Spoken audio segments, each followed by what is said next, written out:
Ya, ok, chicos, vamos a eh, empezar la clase, ¿sí? No puede ser, ayer estaba con mi computadora y no había ningún problema y justo hoy día entro y este pequeño problemita, ¿no? Claro, y no puedo, no tengo el chat tampoco. Ya, vamos a iniciar el tema, ¿ok, chicos? A ver, toda pantalla completa, ahí está. El tema que nos corresponde el día de hoy viene a ser el primer militarismo. El primer militarismo, primer civilismo y también la guerra con Chile. Es decir, este tema es muy amplio, ¿ok? Es muy amplio y es por eso que espero que eh, mm, desarrollar todo, ¿no? Sí, de todas maneras vamos a desarrollar todo. A ver, a ver, tenemos ahí el primer militarismo de 1827 a 1872. Pero antes de iniciar nosotros la vida republicana, tenemos que recordar un poquito los temas que nosotros ya hemos realizado anteriormente. Te comento que el historiador Jorge Basadre, considerado como el historiador de la vida republicana, él, él divide a la historia en varios procesos históricos. Por ejemplo, el gobierno de militares, que se inicia con el primer militarismo, segundo militarismo y tercer militarismo. Obvio que cuando hablamos acerca del primer militarismo estamos hablando de gobierno de militares. Y estos militares llegan al poder después del proceso de independencia, es decir, después de la corriente libertadora del sur, después de la corriente libertadora del norte. Es decir, cómo se encuentra el Perú, cómo se encuentra el Perú económicamente, cómo se encuentra el Perú. A ver, un ratito, déjame, creo que apague la cámara, ya, ahora sí. Ya. ¿Cómo se encuentra el Perú económicamente? Muy mal. Es más, estamos ya recontra endeudados. ¿Por qué, profesora? Si recién nosotros estamos naciendo como una nueva república. Lo que pasa es que tenemos nosotros ya una deuda interna y también una deuda externa. Deuda interna, ¿por qué? ¿De dónde crees que sale ese dinero para prestar a San Martín y a Bolívar? ¿De dónde crees que sale ese dinero para poder costear los uniformes, la alimentación y todo ello, ¿no? San Martín y Bolívar van a pedir prestado dinero a los señores notables de Lima, a los comerciantes. Cuando San Martín estaba en Lima, empezaba a escribir cartas, ¿no? Claro, en un primer momento pidiendo la colaboración de diversos pueblos, de diversas familias, y si ya estas familias no podían, ya no podían simplemente donar, entonces es ahí donde le decía, oye, ¿sabes qué? Si no puedes donar, entonces préstanos dinero. Cuando el Perú tenga plata, te va a devolver. Y por lo tanto ya hemos expulsado a los españoles de nuestro territorio, pero tenemos ya una deuda interna. Y también tenemos una deuda externa. ¿Por qué, profesora? Porque la primera potencia mundial, que es Inglaterra, te ha prestado dinero. Es más, no solamente al Perú, sino que también a todos los países de Sudamérica. Y eh, es por eso que le debemos dinero, ¿no? Inglaterra ha estado prestando dinero a Perú, a todos, con el objetivo de que logren su independencia. Pero una vez logrado la independencia, Inglaterra quiere tomar poder sobre este territorio. Así que nuestra vida republicana, nuestro primer militarismo, nosotros nacemos como una república endeudada. Ahora, no solamente tenemos una crisis económica, sino que también tenemos una crisis política. ¿Eso qué significa, profesora? Eh, recuerda que eh, teníamos dos presidentes, ¿verdad? Mediante el motín de Balconcillo se elige al primer presidente del Perú, que viene a ser Ribagüero, y después se elige a Torre Tagle también como presidente del Perú. Es más, el Perú tenía dos presidentes, uno en Lima y otro en Trujillo. ¿Eso qué quiere decir, profesora? Que estamos iniciando mal nuestra vida republicana. Y es más, ahora que nosotros desarrollemos este primer militarismo, lo vas a observar. ¿Por qué, profesora? Porque en este primer militarismo, una de las características viene a ser constantemente guerras civiles, constantemente golpes de Estado. Mira, a ver, para ir avanzando un poquito, mira, te voy a mostrar. Mira estos tres gobiernos que tenemos en la pantalla. Tienes a José de la Mar, dice, de 1827 a 1829. Profesora, solamente 2 años, solo 2 años. ¿Y por qué 2 años? Porque viene Agustín Gamarra y le da golpe de Estado. Agustín Gamarra sí cumple todo su periodo presidencial. Pero mira Orbegoso. Orbegoso dice del 33 al 35. ¿Por qué solamente 2 años? Porque viene Salaverry y da golpe de Estado. Mira Salaverry, solamente 35. Es más, ni siquiera es un año. Solamente estamos hablando de 5 meses aproximadamente. ¿Y qué pasó, profesora, con Salaverry? Vino el presidente de la Confederación Perú-Boliviana, el protector de la Confederación Perú-Boliviana, y derrotó a Salaverry en la batalla de Socabaya. Y mira, y esta confederación solamente dura 3 años. ¿Por qué 3 años, profesora? Porque viene Chile y nos hace la guerra. Y después de ello, mira Gamarra, del 39 al 41. ¿Por qué solamente 2 años, profesora? Porque muere en la batalla de Ingavi, en Bolivia. Y después de Gamarra tenemos toda una anarquía militar del 41 al 45. Si tú te das cuenta, iniciamos nuestra vida republicana con una grave crisis política también, porque muchos de estos militares, muchos de estos hombres que lograron convertirse en presidentes, todos ellos han participado en el proceso de independencia. Es más, la gran mayoría de ellos formaba parte del batallón Numancia. Y este batallón Numancia era parte del ejército realista, es decir, defendía la corona, pero después se cambia de bando hacia el ejército patriota. Y todos ellos decían, nosotros estamos llamados a gobernar, y entre ellos se peleaban. Así que nosotros iniciamos nuestra vida republicana con una crisis económica, con una crisis política y también con una crisis social. Hay diferentes grupos sociales que constantemente se están enfrentando, campesinos que están luchando también. Es por eso que los militares tenían que tomar el poder, ¿ok? Ahí tenemos, a ver, el primer militarismo se inicia de 1827 a 1872. ¿Qué nos dice? A ver, veamos la definición. Es un periodo de dominio de los jefes militares sobre el Estado a inicio de la vida republicana. ¿Y cuál es la causa de que este militar llegue al poder, profesora? El prestigio de los mariscales de Ayacucho. Este militar tiene el arma, maneja la fuerza, tiene un ejército profesional. Y quienes van a estar al lado de estos militares son los comerciantes y también los intelectuales para poder justificar el gobierno de estos militares. Y otra causa nos dice la debilidad del sector civil y criollo. Claro, pues ellos, los civiles, no se meten mucho en la vida política. Estos criollos han participado en el virreinato como funcionarios del Estado, pero de ahí a hablar acerca de militares, no, ¿verdad? No manejan el arma y las armas, y es por lo tanto que en este periodo es importante el militar, el hombre autoritario que se impone, que hace respetar al Estado. Es por eso que la debilidad de estos sectores hizo que estos militares tomaran el poder y gobernaran todos estos años. Mira, 27 al 72, profesor, estamos hablando de un aproximado de 60 años, ¿verdad? Sí, ¿no? Menos, ¿no? A ver, veamos las etapas. Hemos colocado ahí, a ver, 1827, predominio del caudillismo militar, de estos caudillos militares, anarquía y recesión, pero ya del año 45 hasta el 72 vamos a ver el periodo de la prosperidad falaz, que es el periodo de una bonanza económica, que es el periodo en la cual el Perú tiene guano y por lo tanto este guano se empieza a vender en todo el mundo. Y de lo que el Perú no tenía plata, de un momento a otro empezó a tener dinero y empezó a pagar su deuda externa, empezó a construir obras públicas, empezó a modernizar las instituciones. Pero eso es ya del 45 hacia adelante.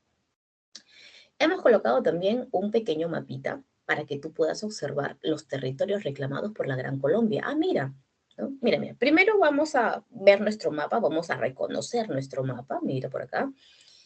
Profesora, ¿así el mapa del Perú a inicios de la vida republicana? Pues sí. ¿No? Mira, por acá tienes La Libertad, Lima, Junín, Ayacucho, Cusco, ¿verdad? Todo eso era. Pero claro, si nosotros queremos comparar ese mapa con el mapa en la actualidad, recuerda que también dentro de la vida republicana hemos estado perdiendo territorios con nuestros vecinos, ¿verdad? Con Colombia, con Ecuador, con Brasil, con Bolivia. Pero eso ya lo vamos a ir explicando en el transcurso de las clases. A ver, ¿qué nos dice? Ah, ya, mira. Nos dice territorios reclamados por la Gran Colombia. ¿Cómo es eso, profesora? Mira, mira lo que está sombreado. Nuestro vecino en este preciso momento, hacia el norte tenemos a la Gran Colombia y quien está gobernando en la Gran Colombia es Bolívar. Y hacia el sur, profesora, en ese entonces no limitábamos con Chile, sino que limitábamos con Bolivia. Y por lo tanto, en Bolivia quien está gobernando es Sucre. ¿No? ¿Y quién es Sucre, profesora? La mano derecha de Bolívar. Pero a su vez también, mira, lo que está sombreado es Jaén y también Maynas. ¿Y eso qué significa, profesora? Que estos territorios eran ambicionados por Bolívar, eran ambicionados por la Gran Colombia y estos territorios los querían quitar. ¿Y lo logran? No lo van a lograr, no lo van a lograr. A ver, tenemos por aquí la definición de fronteras. Dice, se utilizaron los principios de Luti Posidetis, que propone mantener las fronteras coloniales establecidas por la Real Cédula en 1802 y la libre determinación de los pueblos, es decir, la consulta popular vía plebiscito. ¿Cómo es eso, profesora? Chicos, hay que prestar bastante atención a estas definición de las fronteras, porque ella ha sido pregunta de examen de admisión 2 veces en San Marcos. ¿Qué es el principio de uti possidetis? El principio de uti possidetis sostiene que todo lo que te pertenecía hasta la colonia te sigue perteneciendo. Es decir, eh, lo que tú observas en ese preciso momento, el mapa del Perú, ese mapa del Perú anteriormente era el virreinato del Perú. Pero claro, ahora el virreinato ha caído y por lo tanto ese virreinato del Perú ahora se ha convertido en la República del Perú. Es decir, todo lo que te pertenecía en la colonia te sigue perteneciendo. ¿Ok? Pero el más importante viene a ser la libre determinación de los pueblos. ¿Eso qué quiere decir? Que cada pueblo elige a qué país pertenecer, a qué nueva república pertenecer. Y ese es el caso de Guayaquil y es el caso de Jaén. ¿Ok? El caso de Jaén. Mientras que en el Utiposidetis es el caso de Tumbes y Maynas. ¿Ok? Tumbes y Maynas. Anótalo, por favor, porque como te estoy comentando, este no es mi computadora, así que no puedo hacer muchos cambios. Si no, eh, por ahí puede salir mal algo, ¿ok? Anótalo, anótalo. Eso fue pregunta en San Marcos. Lo que corresponde al Utiposidetis son los territorios de Tumbes y Maynas, mientras que la libre determinación de los pueblos viene a ser Guayaquil y Jaén, ¿ok? Guayaquil y Jaén. Ahora, una pregunta para ustedes. Eh, si yo te pregunto ahora mismo, ¿no? Te digo, oye, Guayaquil en la actualidad, ¿a qué país pertenece? ¿A Perú o Ecuador? Y yo sé que tú inmediatamente me vas a decir, profesora, Guayaquil pertenece a Ecuador. Claro que sí, pero ¿sabes qué? Antes Guayaquil nos pertenecía a nosotros. Pero como hubo una consulta popular, un plebiscito, le preguntaron, oye, Guayaquil, ¿a qué país quieres pertenecer? Y Guayaquil dijo, yo no quiero estar con el Perú, yo me quiero ir con el norte. Y por lo tanto, nosotros perdimos Guayaquil. Y Guayaquil, para ese entonces, claro, va a formar parte de la Gran Colombia. No quiero que te confundas, ¿ya? Recuerda que al inicio de nuestra vida republicana, nosotros limitamos por el norte con la Gran Colombia y por el sur con Bolivia. ¿Hasta cuándo, profesora? Hasta 1830.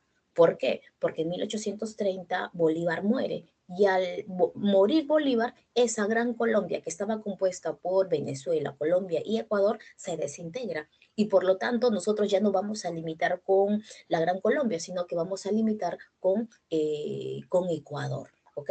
Pero para este caso, ya en este caso, ojo que estamos hablando para 1827, Guayaquil va a formar parte de la Gran Colombia. ¿Ok? Perdimos. Ahora, el caso de Jaén. Si yo te pregunto, oye chicos, si Jaén a quién pertenece en la actualidad, ¿no? Tú dirás, profesora, Jaén le pertenece al Perú, ¿verdad? Jaén, Cajamarca, profesora, ¿verdad? Claro que sí, pero ¿sabes qué? Jaén no era nuestro. no nos pertenecía a nosotros. En ese entonces Jaén le pertenecía a la Gran Colombia, pero cuando realizaron el plebiscito, Jaén dijo, no, yo quiero irme con el Perú. Y por lo tanto, la Gran Colombia tuvo que aceptar ello. Es decir, por el principio de libre determinación de los pueblos, nosotros ganamos Jaén, pero perdimos Guayaquil. ¿Ok? Perdimos Guayaquil.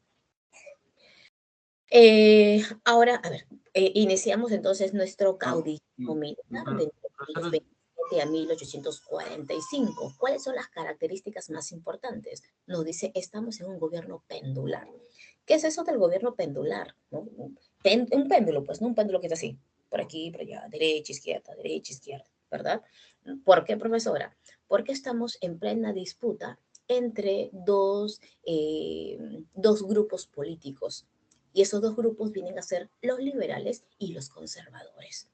Es decir, eh, estamos ya en la vida republicana, pero estos dos grupos, en todo el contexto del caudillismo, constantemente se van a estar enfrentando. ¿Por qué, profesora? ¿Cuál es la característica de cada uno de ellos? A ver, con respecto a los liberales, a ver, déjame ver si puedo abrir una pestaña para poder explicarte, ¿ok? A ver, déjame ver. Sí, sí puedo. A ver, vamos a colocar por aquí. A ver, ¿quiénes son los liberales? Y también, ojo, ha sido pregunta de examen de admisión, ¿ok? A ver, vamos a colocar aquí. Liberales, ¿ok? Los liberales. ¿Qué sostienen los liberales, profesora? Los liberales sostienen, a ver, por aquí está bien, ya. Los liberales sostienen que el poder debe recaer sobre el Congreso, ¿ok? Sobre el Congreso. Es más, los liberales te hablan acerca de una soberanía popular. Soberanía, soberanía popular. ¿Eso qué quiere decir, profesora? Que el pueblo es quien elige a sus autoridades. Recuerda que cuando nosotros hablamos acerca de ideas liberales, hay que relacionarlo también, por ejemplo, en Historia Universal, cuando nosotros realizamos el tema de la ilustración, ¿verdad? ¿Te acuerdas a los ilustrados? ¿Te acuerdas a Rousseau, a Voltaire y a Montesquieu? ¿Te acuerdas de los derechos naturales del hombre?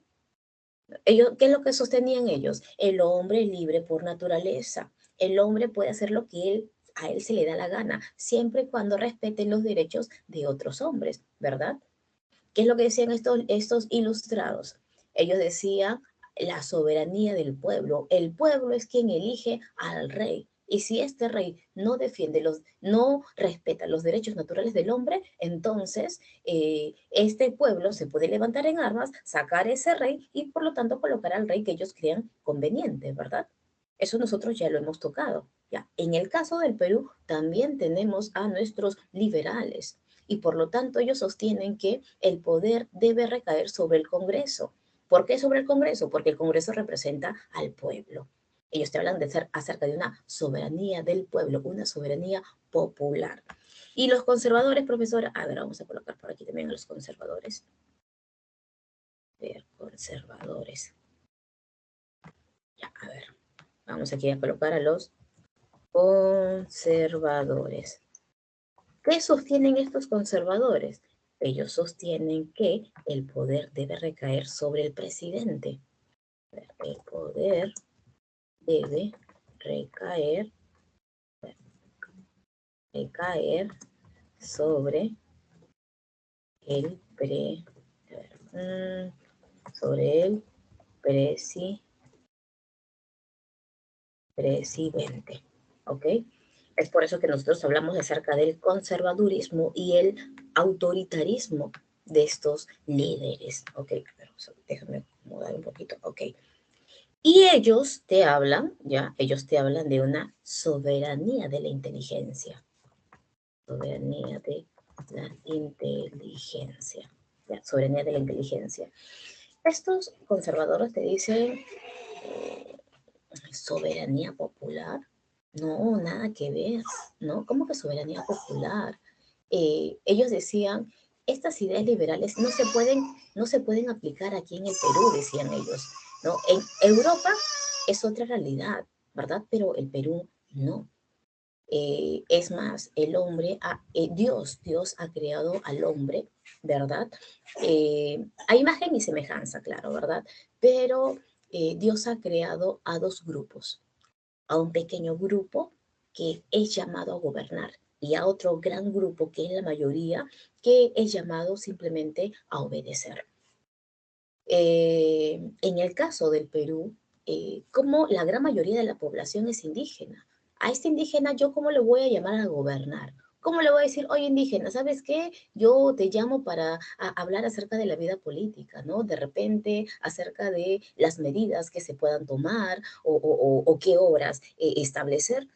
Los conservadores decían, no, nada que ver, ¿no? A ese indígena, ¿qué le voy a decir? No, es más, una de las, una de las tareas del Estado tendría que ser, pues, educar al indígena, ilustrar al indígena. Y cuando este indígena sea ilustrado, claro, más adelante, ¿no? Cuando sea ilustrado, lo vamos a poder llamar, ¿verdad? Y este va a poder participar en la vida política. Pero a inicios de la vida republicana, eso no puede pasar. ¿Ok? Ahí tenemos, ¿no? Liberales, soberanía popular, soberanía de la inteligencia. Y en el plano económico, a ver, economía, ya, en el plano económico, ¿sabes qué es lo que sostienen los liberales? Librecambismo. Librecambismo. Cambismo. ¿Eso qué significa, profesora? Que los liberales sostienen que hay que abrir nuestros mercados, hay que permitir que el capital extranjero pueda llegar a nuestro territorio y de esa manera crecer económicamente, ¿verdad? Mientras que los conservadores dicen, no, no, nada que ver, por ahora no. No, a ver. Mientras que los conservadores te hablan acerca del proteccionismo. Ya, proteccionismo. Los conservadores dicen, no, no podemos abrir nuestra economía de par en par, no ahora, porque si nosotros abrimos nuestra economía, bajamos nuestros aranceles, ¿eso qué significa? Eso significa que, claro, de que va a llegar el gran capital extranjero y especialmente el inglés, ¿verdad? Que tiene una mayor producción en serie con bajos productos, pero si llegan estas mercancías a nuestro territorio, nuestra pequeña manufactura no va a poder competir con los productos recontrabajos que vienen de Europa. ¿Y qué va a pasar con nuestra economía, con nuestra pequeña manufactura? Se va a la quiebra, pues. Van a quebrar. Un ratito, chicos.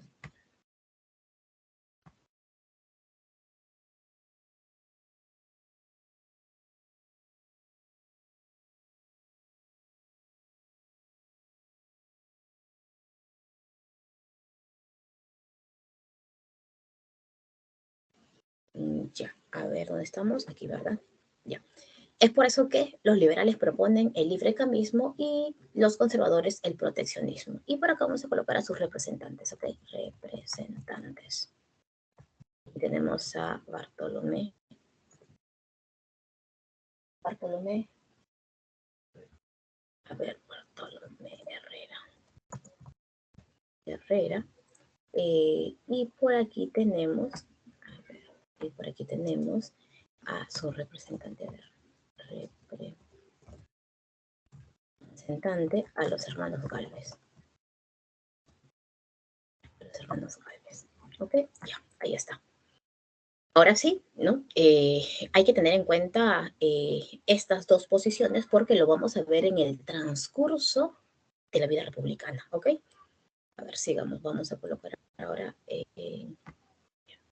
ok, a ver, retrocedamos entonces. Ahí está, mira. Nos dice, gobierno pendular en la disputa de liberales y conservadores. Y las únicas fuentes de ingreso eran las aduanas y el tributo indígena. Profesora, ¿es lo único que tiene el Perú? Es lo único. Profesora, ¿pero qué pasó con la minería? Nosotros durante el virreinato, pues, no teníamos minas muy importantes. Teníamos a Potosí, tenemos después a Huancavelica, tenemos, y muchas más. Bueno, chicos, lo que pasa es que durante el virreinato, claro, una de las principales actividades es la minería. Pero resulta que este negocio ya no es muy rentable, ya no produce lo que se producía durante el virreinato. y por lo tanto, al inicio de la vida republicana, no hay inversión o no hay mucha inversión en este sector. Así que lo único que tenemos nosotros son las aduanas y el tributo indígena. ¿No? Profesora, pero ese tributo indígena no fue eliminado por San Martín. Sí, tienes razón, durante el protectorado, pero es Bolívar quien la va a volver a establecer. Así que son las dos únicas fuentes de ingreso que tiene el Perú. Modelos económicos, librecambismo versus el proteccionismo, y el Perú todavía mantiene el yanaconaje y también la esclavitud.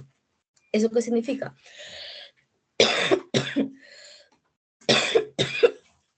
Recuerda que Recuerda que todavía hay esclavos negros en el Perú. Por eso ahora, pero se eliminó con San Martín. Bueno, se eliminó la esclavitud parcialmente, ¿verdad? San Martín estableció que todo niño, todo bebé que nazca del 28 de julio hacia adelante era libre. Esa era la ley de vientres, ¿verdad? Pero la esclavitud continúa, ¿no? La esclavitud continúa. Lo seguimos manteniendo. Por acá tenemos una imagen de las rabonas, ¿no? ¿Quiénes son las rabonas? Son mujeres que solían acompañar a los soldados en las marchas militares, encargándose de las funciones logísticas. A ver, ahora sí, ya he explicado las principales características del primer caudillismo, podemos hablar de los primeros gobiernos. Profesora, disculpe, Dime. ¿podría repetir lo que es Utiposidetis? Ah, ya. El Utiposidetis, a ver, vamos a retroceder un poquito. Aquí está. El Utiposidetis que decía, todo lo que te pertenecía en la colonia te sigue perteneciendo. A ver, te voy a colocar aquí ya. Vamos a colocar por acá. A ver, vamos a colocar el concepto de limitaciones. A ver,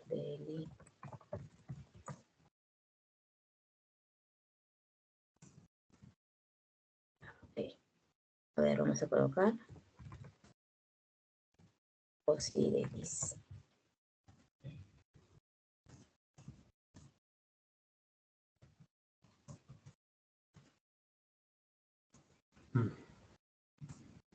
Sí. Sí.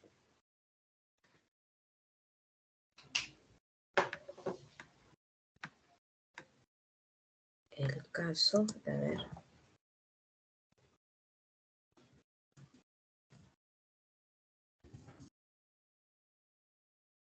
Y el otro es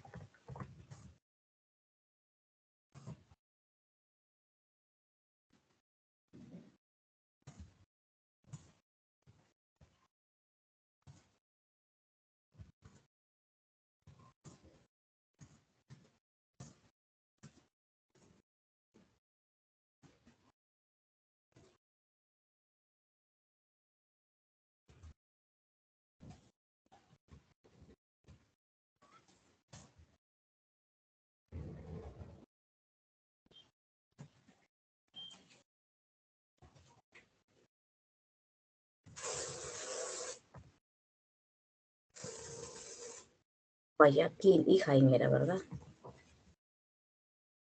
Ahí está. ¿Qué? Ahí está.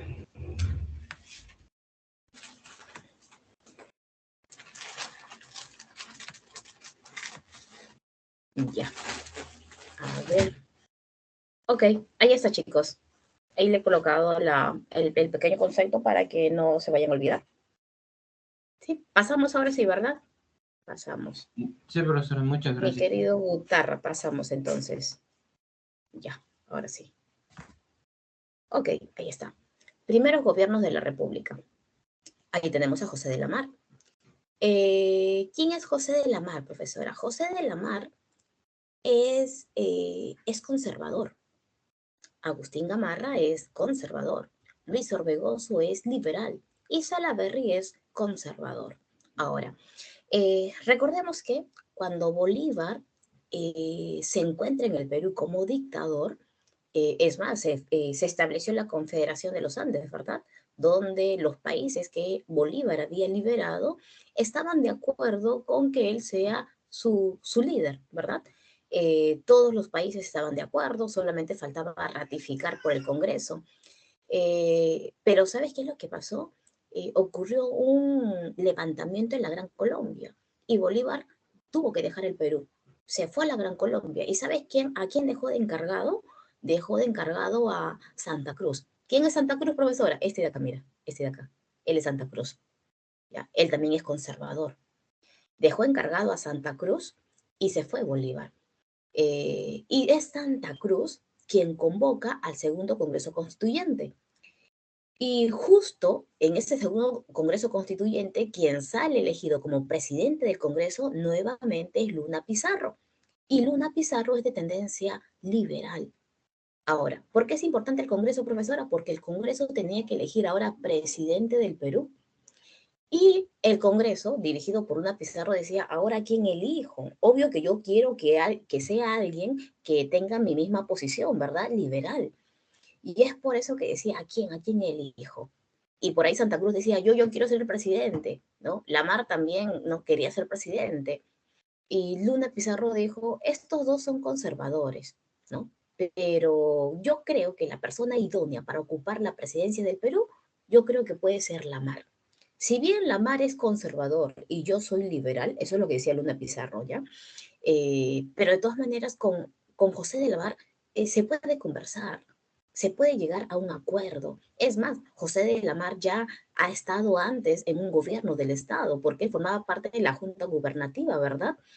Y por lo tanto, el Congreso elige a José de Lamar como presidente del Perú. Es más, hay una especie de alianza entre el presidente y el Congreso. Si bien el Congreso es liberal y el presidente es conservador, el Congreso le permite a José de la Mar aplicar medidas proteccionistas en el mercado local. ¿Cómo que medidas proteccionistas? Es decir, yo voy a permitir que llegue el capital extranjero al Perú, sí, pero voy a aumentar los aranceles, voy a aumentar los impuestos. ¿Eso qué significa? Que cuando esta mercancía que llega de Inglaterra al Perú, a bajo costo, sí, pero si tú le cobras el arancel alto, eso significa que el precio del producto sí o sí va a tener que subir, ¿verdad? Y de esa manera yo voy a defender mi producción local.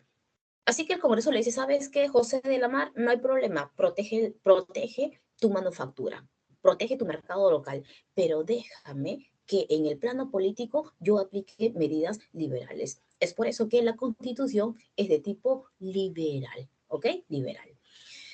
Durante su gobierno se produce problemas con quién? Con Bolivia, ¿ok? Con Bolivia y también problemas con la Gran Colombia.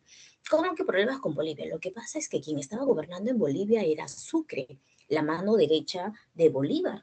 Y por lo tanto, debido a la intromisión peruana, los bolivianos sacaron a Sucre como el primer presidente de Bolivia. ¿Y sabes ahora quién se va a convertir en el nuevo presidente de Bolivia? Santa Cruz. Santa Cruz, que antes quería ser presidente, este de acá. Santa Cruz, que quería ser presidente del Perú y que no lo eligieron porque eligieron a José de la Mar, se va del Perú molesto y en Bolivia lo eligen presidente. Y al sacar a Sucre de Bolivia, Sucre se regresa a la Gran Colombia, le dice, oye, ¿sabes qué? Por culpa de los peruanos me votaron de Bolivia. Y es ahí donde Bolívar nos hace la guerra a nosotros. ¿No? ¿Qué dice Bolívar? Oye, ¿sabes qué, Perú? Págame lo que me debes. Sí, pero Bolívar, no tenemos plata. Igual, págame lo que me debes. Es más, Tumbes, Maynas y Jaén me pertenece. Oye, pero los principios de libre determinación, el último sí, no me importa, todo ese territorio es mío. Así que entramos en guerra con la Gran Colombia. Mientras José de la Mar está afrontando esa guerra con la Gran Colombia, viene Gamarra y le da golpe de Estado. Gamarra es conservador. Gamarra firma el tratado La Reagual con la Gran Colombia, que pone fin a la guerra.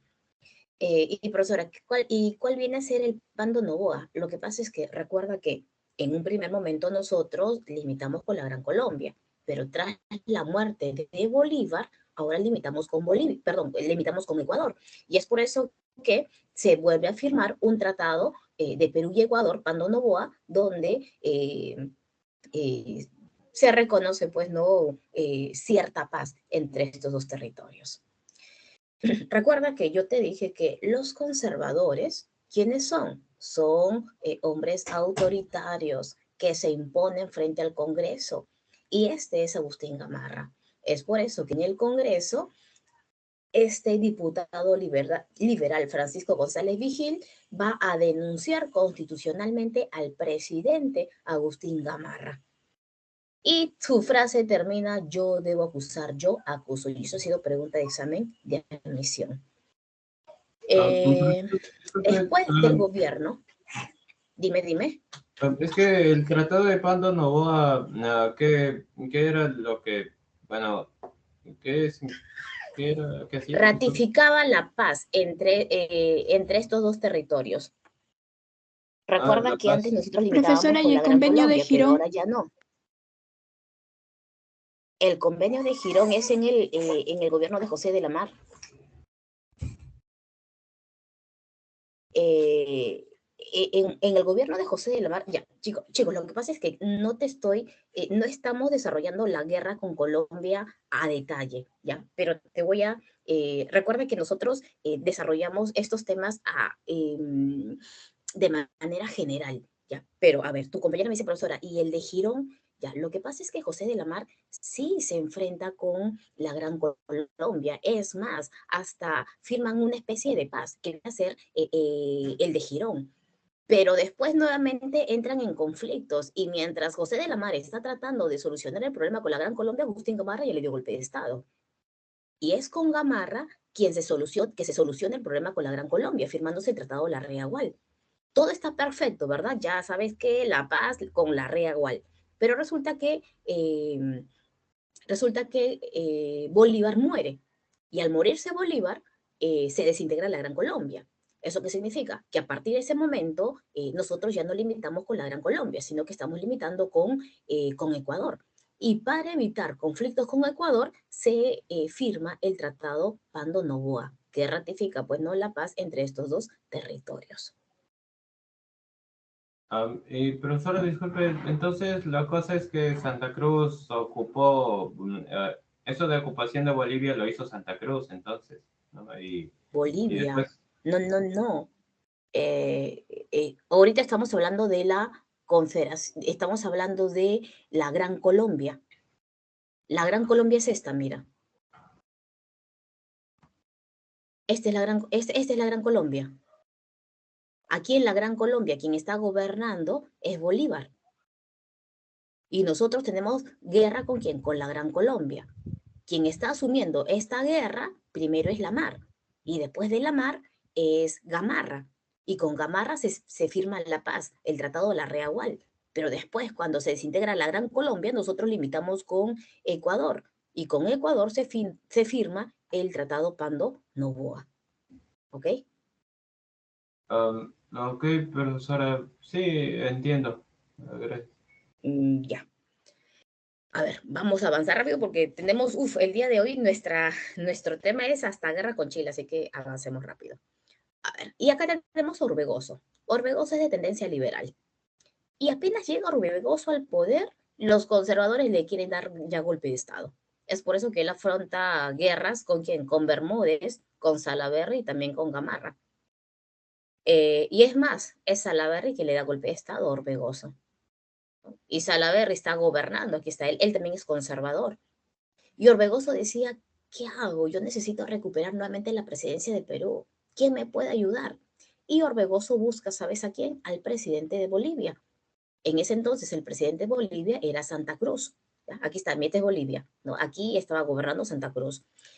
Orbegoso le dice, ¿sabes qué? Por favor, Santa Cruz, ayúdame a recuperar el gobierno peruano. Y Santa Cruz le dice, claro que sí, Orbegoso, yo te voy a ayudar. Pero, ¿sabes qué? Yo tengo un plan político. Yo tengo un ideal político.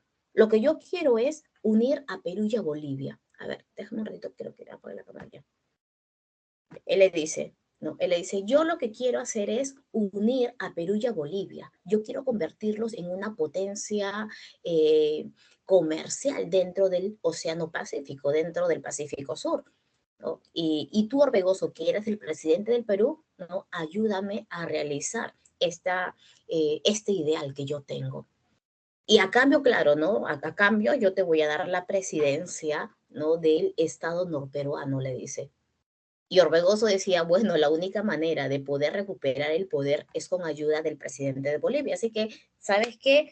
Santa Cruz, acepto tu ayuda y yo te voy a ayudar también, ¿no? Nos vamos a ayudar. Es por eso que Santa Cruz ingresa al territorio peruano, derrota a Salaverry y Salaverry no solamente es derrotado, sino que también es fusilado. Y a partir de ese momento se forma la Confederación Perú-Boliviana. Quiero que observes ese mapa. Profesor, en ese mapa, lo que yo estoy observando, ¿no? Es al Perú, pero veo también que al Perú lo han dividido en dos. Claro que sí. Es más, del Perú, como el Perú está dividido en dos, se ha dividido en dos estados. El estado norperuano, el estado surperuano y el estado boliviano. Pregunta de examen de admisión en San Marcos, ¿por cuántos estados estaba conformado la Confederación Perú-Boliviana? Por 3 estados. Y ojo, ¿ah? Cada estado tiene su propio presidente, tiene su propia constitución, tiene sus propias instituciones. Pero Santa Cruz se iba a convertir en el protector de toda esa confederación.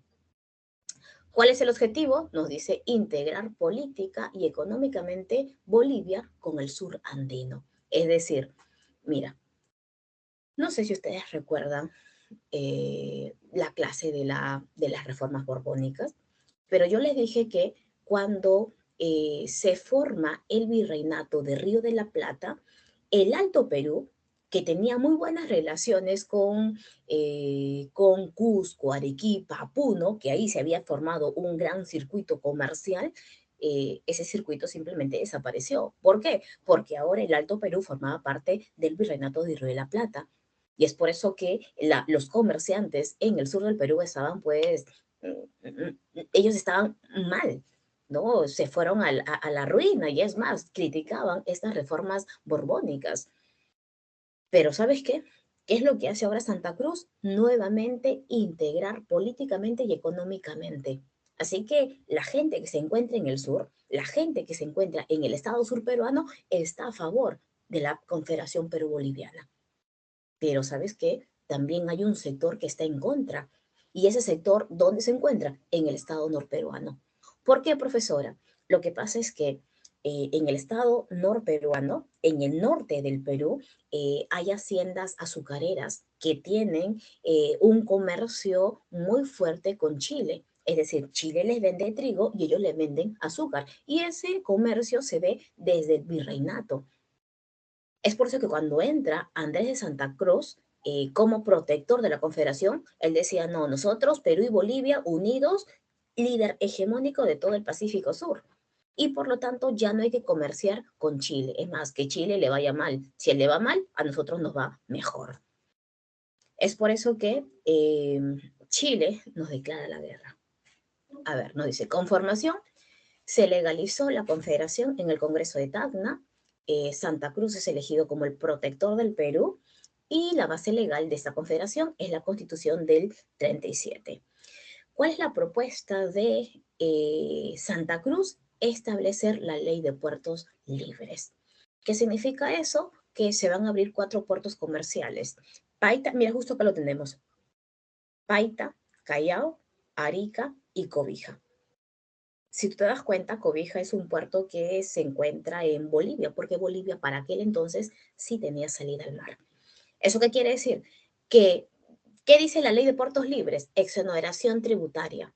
Es decir, cualquier comerciante que venga a América y primero pise cualquiera de estos 4 puertos, no paga impuestos. Pero si tú eres comerciante y primero llegas a Chile o a Brasil, a Argentina y después llegas a estos 4 puertos, ahí sí pagas impuestos. Por eso ahora, si yo soy comerciante, ¿a dónde me conviene? Ir a donde no pago impuestos, ¿verdad? Eh, Porque el objetivo era atraer el comercio extranjero. Oposición, tenemos un sector conservador peruano que se encuentra en el estado norperuano y los países afectados por esta medida de Santa Cruz es Argentina y Chile. Es por eso que nos declaran la guerra. A ver, tenemos por aquí las campañas restauradoras, ¿no? Promovidas por Chile. ¿Por qué Chile está en contra de la Confederación? Porque amenaza su hegemonía en el Pacífico Sur. Y el pretexto es que hay una invasión boliviana a Perú y también el apoyo al expresidente Freire. Resulta que un expresidente chileno se encontraba en territorio peruano y resulta que este presidente Freire está regresando a Chile con el objetivo de tomar nuevamente Chile. Lo capturan y le dicen, oye, ¿sabes qué? ¿Quién te ayudó? Orbegoso. Ah, entonces te apoyó la Confederación. Y ese es el pretexto para que Chile nos declare la guerra. Son dos campañas restauradoras. La primera campaña nosotros ganamos. Es más, hasta firma el Tratado de Pau Carpata, donde el ejército chileno reconoció su derrota, ¿no? Reconoció su derrota eh, y se retiró del territorio peruano. Pero llegando a Chile, el Congreso le dice, oye, ¿y ustedes, ejército, quién les dice que firmen la paz? Estamos en guerra. Así que en la segunda campaña restauradora, ellos regresan y nos derrotan. ¿Y eso qué significa? Que la Confederación desaparece. Derrotó la Confederación en la batalla de Yungay. Es más, hay peruanos también que están en contra de la Confederación. Ya te dije, ¿no? Hay muchos peruanos que se encuentran en el estado norperuano, así como también tenemos a un Ramón Castilla, así como también tenemos a un Agustín Gamarra. Es por eso que cuando estos chilenos están invadiendo el territorio de la Confederación, quienes acompañan es Castilla y Gamarra. Es por eso que los chilenos reconocen a Gamarra como presidente provisorio y después de ser presidente provisorio lo van a elegir presidente constitucional y por lo tanto tenemos a un segundo gobierno de Gamarra. Gamarra en realidad, él decía, a mí no me parece mal la formación de la Confederación Perú-Boliviana. Estos dos territorios siempre han estado unidos, ¿no? ¿Qué nos une? La historia, la tradición, la lengua, ¿verdad? Pero ¿cuál era el problema? Que esa Confederación Perú-Boliviana era liderada por un boliviano, cuando en realidad debería ser liderada por un peruano, y ese peruano soy yo. Así que Gamarra se impone frente al Congreso y él se va a Bolivia con el objetivo, pues, ¿no?, de tomar Bolivia y nuevamente restablecer la Confederación. Pero en Bolivia también hay una guerra civil por el poder. Y los que se están peleando en Bolivia dicen, hey, un momentito, ¿no? ¿Quién es aquí el presidente peruano? ¿Qué le importa lo que sucede en Bolivia? Ah, quiere someternos. Ya, se unieron, se enfrentan con Gamarra y Gamarra es derrotado. No solamente derrotado, sino que también lo van a, eh, bueno, muere, ¿no? Muere en la batalla de Ingabe. Pregunta de examen de admisión, es el último ítem que han colocado. Nos dice, inicio de la venta de guano se da durante el gobierno de Agustín Gamarra, durante el segundo gobierno, mediante el sistema de arrendamiento de islas. Yo siempre cuando pregunto a mis alumnos le digo, chicos, ¿y cuándo se empezó a vender el guano? Todos me dicen, Castilla, Castilla, Castilla. No, no, no, Castilla no. Se inicia en el segundo gobierno de Gamarra, mediante el alquiler de las islas de Chincha. La cuestión es que Gamarra muere. Y al morir Gamarra, en el Perú se inicia una anarquía militar. Varios militares peleándose entre ellos, ¿con qué objetivo? Tomar el poder. Es decir, un militar ganaba, llegaba al poder, se quedaba un mes, 2 meses, llegaba otro militar y así sucesivamente. Hasta que quien llega al poder es Manuel Ignacio de Vivanco. Y él se declara no presidente del Perú, se declara protector del Perú. Y por lo tanto, él es quien se va a quedar más tiempo en el poder. Él también es conservador, él también es autoritario, hasta que aparece un Ramón Castilla, se enfrenta con Vivanco, derrota a Vivanco, se convoca a elecciones y quien toma el poder ahora es Castilla. Y vamos a iniciar nosotros el periodo de la prosperidad falaz. Pero solo, disculpe, ¿dijo que las islas eran de Chincha ahí? ¿O? Son las islas de Chincha, ¿no? En las islas de Chincha se encuentra el guano. Y por lo tanto el Ya. Estado peruano empieza en un primer momento a alquilar las islas de Chincha. ¿Y Chincha era de Perú o...? Claro, claro, hasta el día de hoy, ¿no? Aquí tú te vas, te tomas tu carro hacia el sur y llegas hasta las islas de Chincha. Ujú. Ok, profesora, y eso de anarquía militar significa que ya no hay gobierno, ¿no? Porque así eran los anarquistas, ¿no? Eh, No les importa. una anarquía es cuando hay un desorden, ¿no? Cuando constantemente hay enfrentamientos, golpes de Estado, ¿no? Una crisis total, ¿no? Pero esta anarquía se pone fin cuando llega Ramón Castilla al poder.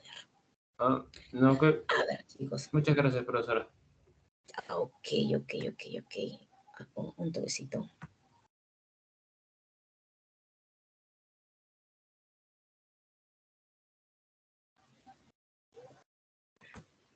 A ver, prosperidad falaz, chicos, ¿no? ¿Qué significa prosperidad falaz? ¿O por qué Jorge Basadre coloca pues ese término de prosperidad falaz a este periodo?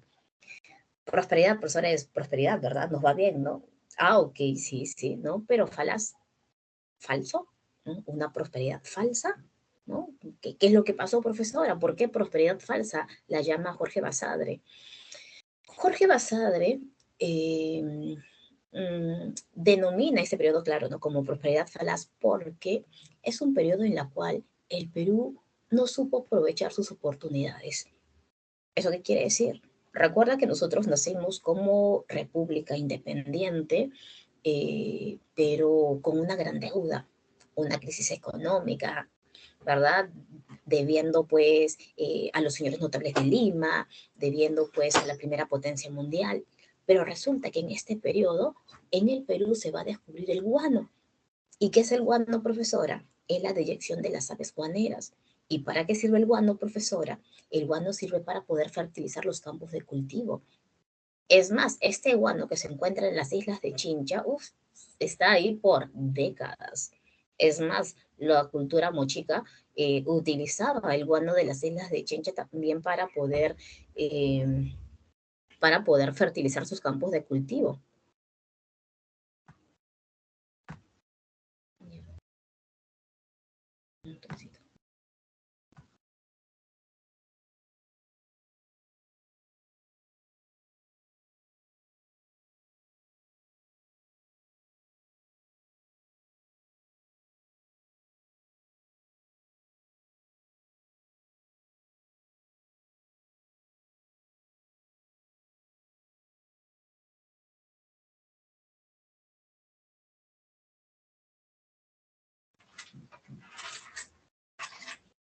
Ya. A ver, ¿no? Eso es lo que decía Basadre, ¿no? Que de un momento a otro el Perú empezó a vender guano, empezó a comprar Inglaterra, Francia, toda Europa, empezó a comprar pues Estados Unidos, y de lo que el Perú no tenía nada de dinero, de un momento a otro empezó a vender y vender y vender y vender y vender.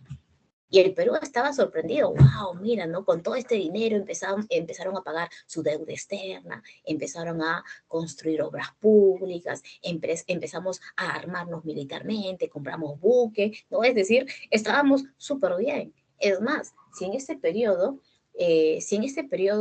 eh, Chile nos hubiera declarado la guerra, nosotros hubiéramos ganado la guerra. Pero para mala suerte, la guerra con Chile se inicia cuando el Perú estaba recontra mal económicamente. ¿Qué nos dice Basadre? Es un periodo en el cual vivimos nosotros una bonanza económica, pero lamentablemente el Perú o lamentablemente esa élite que se encontraba en el poder no supo aprovechar ese periodo. Y va a llegar un momento en el cual el mercado internacional te va a decir, no, Perú, ya no queremos guano. El Perú dice, sí, pero yo tengo un montón de guano, sí, pero ya no queremos. Pues es más, el guano es muy caro. Es por eso que van a producir guano artificial y mucho más barato. Así que dejaron de comprar al Perú y el Perú dejó de vender guano, dejó de tener dinero, recursos, ¿verdad? Y ahora, profesora, ¿qué va a pasar? Ahora el mercado internacional le va a decir al Perú, pero ¿sabes qué? Nosotros queremos salitre. Y el Perú va a decir, yo también tengo salitre. Y el salitre sale con un poco de guano. Y justo ahí, ¿qué pasa? Estalla la guerra con Chile y Chile nos quita el salitre. Es por eso que nos dicen, no, es un periodo perdido, ¿verdad? Donde nuestras clases dirigentes no supieron aprovechar la bonanza del guano. A ver, veamos la definición que nos han colocado en nuestra diapositiva. Nos dice es un periodo de bonanza económica derivada de la venta de guano. Y tenemos por aquí sistemas de venta, dice, el arrendamiento es la primera forma de explotación. Recuerda que en el segundo gobierno de Agustín Gamarra se empieza a alquilar las islas de Chincha. Es el arrendamiento. ¿Cómo es eso, profesora? Ya, mira, te comento. Se dice que, ya, Alfonso Quirós, un comerciante peruano, le dice al Estado peruano, por favor, alquílame las islas de Chincha. Y el Estado peruano, ¿te alquilo las islas de Chincha? Sí, ¿por qué? No, por ahí hay guano, quiero sacar nada más. Ya está bien. Si me vas a pagar por alquilarte esas islas de Chincha, te las alquilo, no hay problema. Ya, y resulta, ya, pongamos ejemplos para poder entenderlo mejor. Ya, imagínate que el Estado te dice, ya, ¿sabes qué, Alfonso Quirós? Yo te vendo, te alquilo las islas de Chincha, a ver, a 200 soles mensuales, ¿ok? Ok, perfecto. Y resulta que Alfonso Quirós empieza a vender el guano, empieza pues no a explotar las islas de Chincha, a vender el guano. De un momento a otro pues él vendía 50, ¿no? 50, cada vez más crece, cada vez más aumenta la demanda del guano y por lo tanto el guano empieza a subir 60, 70, 80, 90, 100, 150, 200, 300, 400 y él solamente está pagando mensualmente 200 soles, ¿no? Pero él en un mes está ganando 200, 300 y cada vez sube el precio del guano porque hay más demanda. Y el guano, el más, eh, eh, el Perú es el único que tiene este guano. No hay otro más, no hay otro con quien competir. Y es por eso que subía, cada vez subía el precio subía el precio, y Alfonso Quiroga ganaba cada vez más. Y el Estado peruano dijo, uy, ¿qué está pasando por acá? Él me paga 200, pero gana 400, y así sigue subiendo. Y es por eso que el Estado le dice, ¿sabes qué, Alfonso Quiroz? Hay que negociar nuevamente. No me parece justo que mientras tú pagues 200 soles mensual, tú te lleves 400 soles mensuales. Y empezaron a negociar. Mientras tú ganas más, yo también tengo que ganar más. Ok, así quedó. Esa es la primera forma de explotación, el arrendamiento. Cuando terminó el contrato, Alfonso Quiroz le dijo, ¿sabes qué? Nuevamente hacemos otro contrato y el Estado le dijo, no, no, ya no, ya. Lo siento, Alfonso Quiroz, pero me he dado cuenta que esto es un negocio redondo y que hay plata. Y por lo tanto, a partir de ahora, el Estado va a vender directamente el guano. Así que eh, ya no hay contrato de por medio. Y el Estado quiere vender directamente, pero aquí se topa con un pequeño problema. ¿Cuál es el problema? Que para tú vender directamente también tienes que tener capital. Por eso la capital, ¿por qué? Tienes que tener dinero. Primero, tienes que contratar a gente para que trabaje en las islas de Chincha, ¿verdad? Eh, necesitas una embarcación para trasladar ese guano a Europa y eso es un costo. Necesitas tú tener dinero para financiar el viaje de una comisión peruana para que llegue a Europa y converse con las casas principales de Europa y llegue a un acuerdo económico. Y para eso se necesita también plata. Y el Perú no lo tiene. Es por eso que no puede venderlo directamente. Y el tercer sistema de venta viene a ser las consignaciones. ¿Qué son las consignaciones? Es decir, estamos hablando de los consignatarios, que hay peruanos y también extranjeros. Y este consignatario le dice al Estado peruano, oye, Estado peruano, ¿sabes qué? Hay que conversar, pues. Estado peruano, yo tengo plata, yo tengo capital. Yo me voy a encargar de todo, ya de contratar a los trabajadores, me voy a conversar con las casas principales, yo me encargo de todo. Y por lo tanto, ¿no? Yo invierto mi capital y por lo tanto después nos repartimos. 40 para mí, 60 para ti, Estado peruano. ¿Qué dices? Y el Estado peruano dijo, bueno, si no voy a invertir ningún dinero y tú me vas a pagar, no hay problema. Y es por eso que en el gobierno de Ramón Castilla se establece el sistema de consignaciones. Y estos consignatarios se van a enriquecer por la venta de guano. En realidad, esos consignatarios son los intermediarios entre el Estado peruano y grandes casas comerciales. Es decir, imagínate yo, Vivian, ya yo llego a un acuerdo con el Estado. ¿Sabes qué, Estado? Ya yo soy un consignatario y yo me voy a encargar de vender el guano. El hecho de que yo haya firmado un contrato con el Estado peruano, yo tengo la posibilidad de ir a Europa, de ir a Inglaterra o de ir a Francia y llegar a un acuerdo con la casa comercial. Es decir, oye, ¿sabes qué casa comercial? ¿Quieres guano? Ya, yo te voy a dar guano, ¿ya? Pero yo tengo el contrato, pues. Y por lo tanto, ¿no? Hay que llegar a un acuerdo. Al final, quien daba el dinero prácticamente eran estas casas comerciales, pero yo por ser el intermediario ganaba. Y eso va a pasar en las consignaciones. Y la otra sistema de venta viene a ser el monopolio. Es decir, profesora, monopolio, un solo vendedor de guano, sí. Y eso se da durante el gobierno de Balta. ¿Qué es lo que hace Balta? Balta dice, me he estado dando cuenta que estos consignatarios están enriqueciendo con la venta de guano. Y es más, muchos de ellos hasta están robando el Estado peruano. Y también estos consignatarios han estado prestando dinero al Estado peruano y son recontra usureros. Y es por eso que Balta, durante su gobierno, se firma el contrato Dreyfus, donde se establece el monopolio de la venta de guano solamente a Dreyfus, a cambio del pago de la deuda externa. A ver, veamos. Características, dice. Estamos hablando todavía de caudillos militares. Uf, alto nivel de corrupción.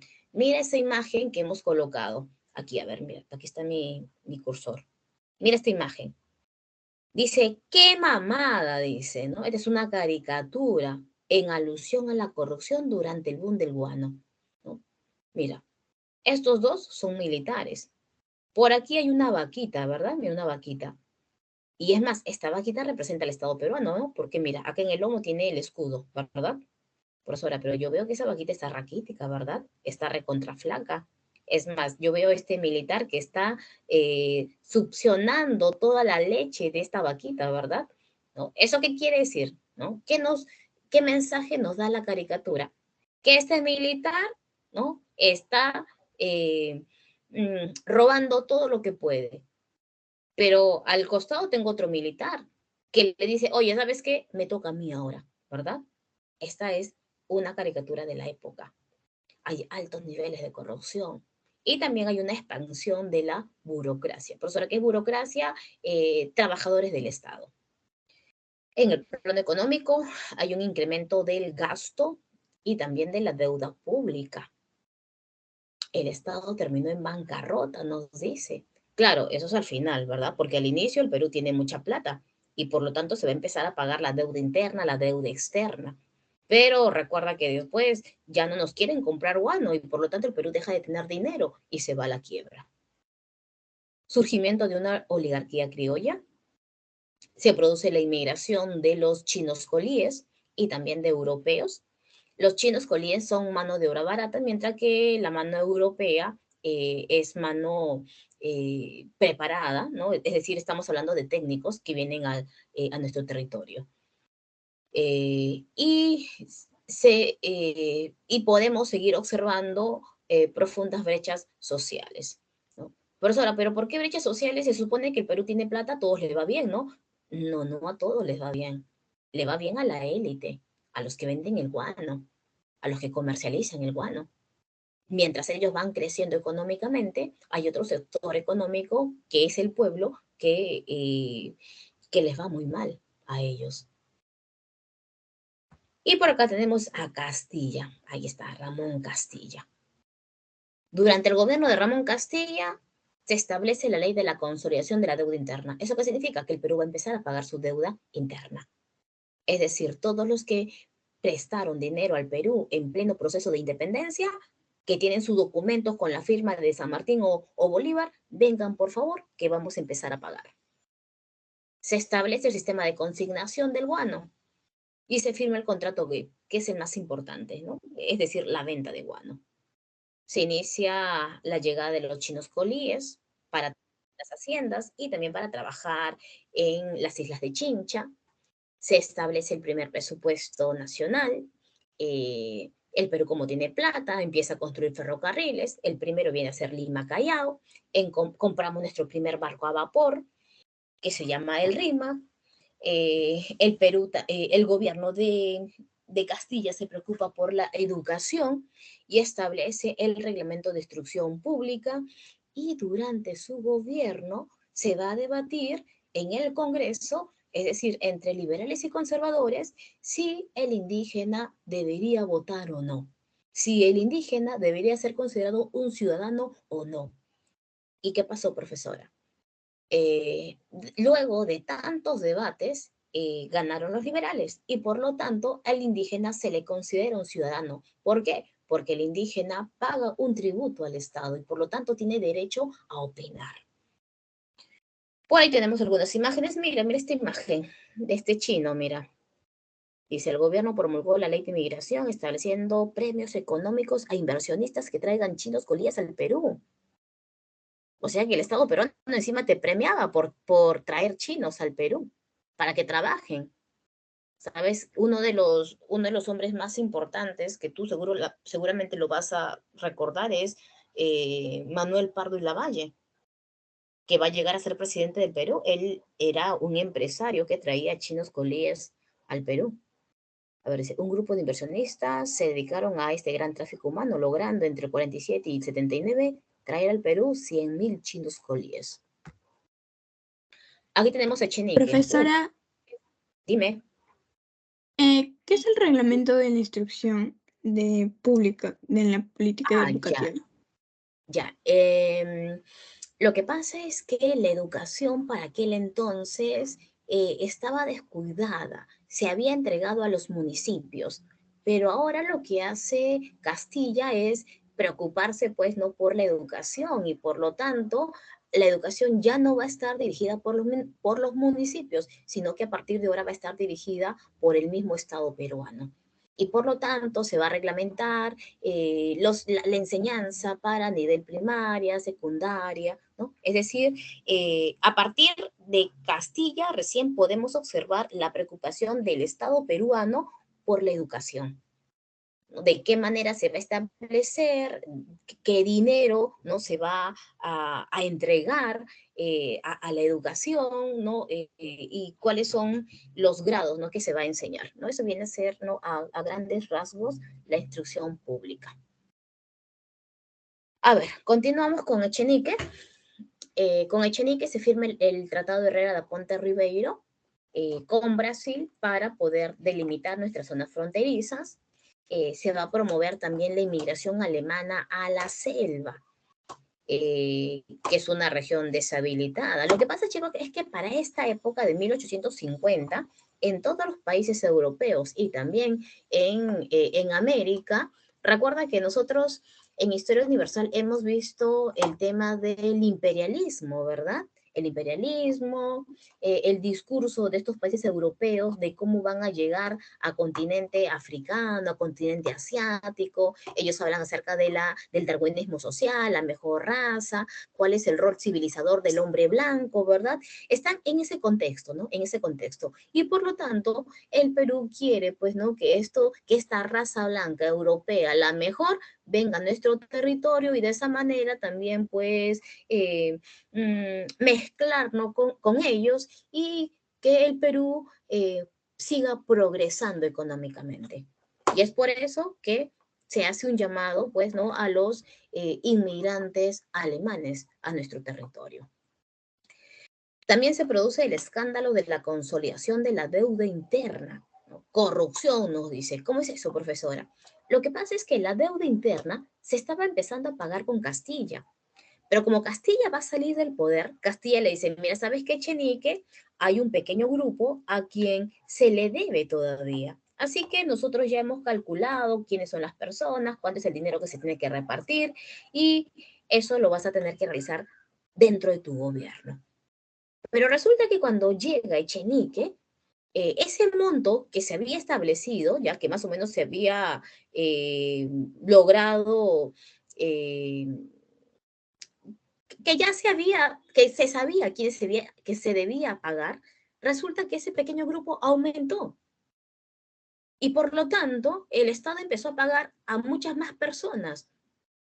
Pero resulta que toda esa gente presentaba documentos falsos y que esa gente era llegada al gobierno de Chenique. Y por lo tanto, ¿no? Eso causó pues no una gran indignación entre la población peruana.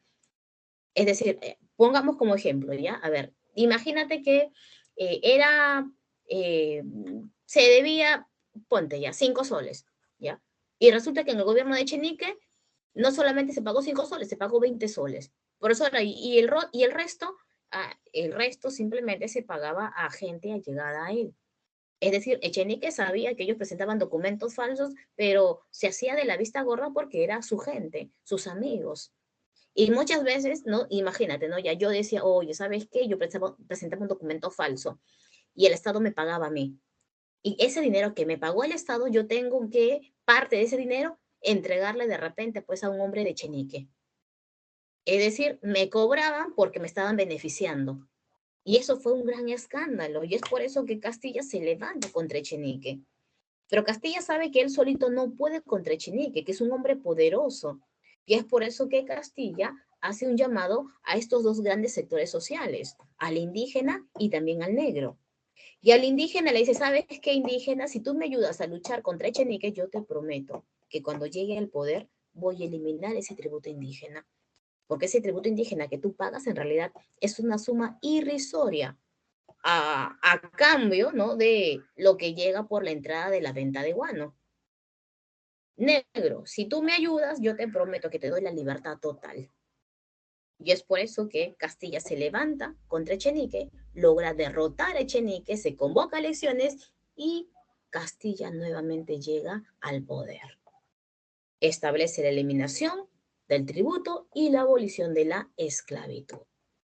Durante el gobierno de Castilla se establece una constitución liberal, pero para evitar enfrentamientos nuevamente con liberales y conservadores, para 1860 se establece una constitución moderada, es decir, ni muy liberal ni muy conservadora. ¿Por qué, profesora? Me olvidé de explicarte. Lo que pasa es que a inicio de la vida republicana, recuerda que teníamos presidentes liberales, presidentes conservadores, y cada vez que llegaba un presidente liberal, quería establecer una constitución liberal. Cuando llegaba un presidente conservador, quería establecer una constitución conservadora. Y es por eso que, eh, cuando llega a Castilla, Castilla dice, ¿sabes qué? Vamos a elaborar una constitución moderada, ni muy liberal ni muy conservadora, para que no le estén cambiando constantemente. También tenemos problema con Ecuador. ¿Por qué, profesora? Desde esa época, sí. Porque Ecuador resulta que para pagar su deuda que tiene con Inglaterra, estaba entregando territorio peruano. Estaba entregando tierras del Estado peruano. El Perú se entera, le reclama a Ecuador y Ecuador le dice, sí, Perú, discúlpame, ¿verdad? Ya no voy a entregar tus tierras. Seguimos teniendo obras públicas, bueno, ahí tenemos el alumbrado a gas, la construcción del mercado central, los ferrocarriles, Lima Chorrillos, y se establece nuevamente la Sociedad Peruana de Consignatarios, que siguen explotando el guano. A ver, tenemos la guerra con España, del 65 al 66. Profesora, ¿España? ¿Estoy escuchando bien? ¿Estoy leyendo bien? Sí, España. Profesora, pero yo recuerdo que con España el último enfrentamiento fue la batalla de Ayacucho, cuando estábamos viendo pues el gobierno bueno, cuando estamos en pleno contexto de la corriente libertadora del norte, ¿verdad? Y gracias a esa batalla de Ayacucho se firma la capitulación de Ayacucho, donde los españoles se fueron. Claro, España se fue. España reconoció que fue derrotada, pero España no reconoció la independencia del Perú. Y España para el año 65 está de regreso. ¿Por qué, profesora?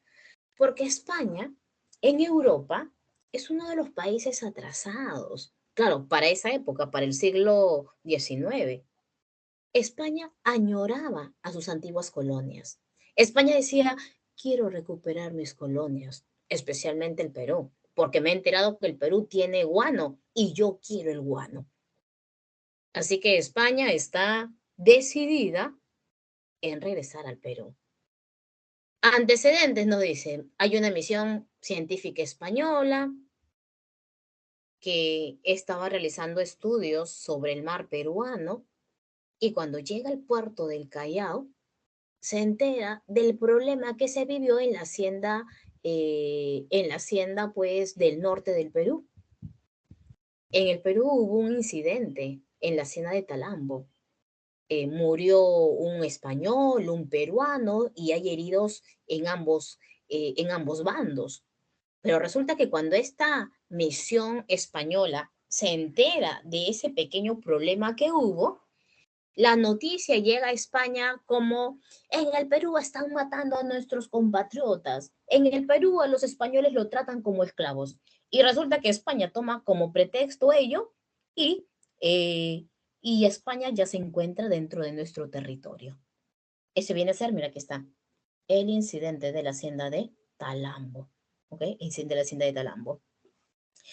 España manda a Eusebio Salazar y Mazarredo. Y el Estado peruano no lo acepta, no acepta a esta autoridad española, era el comisario regio.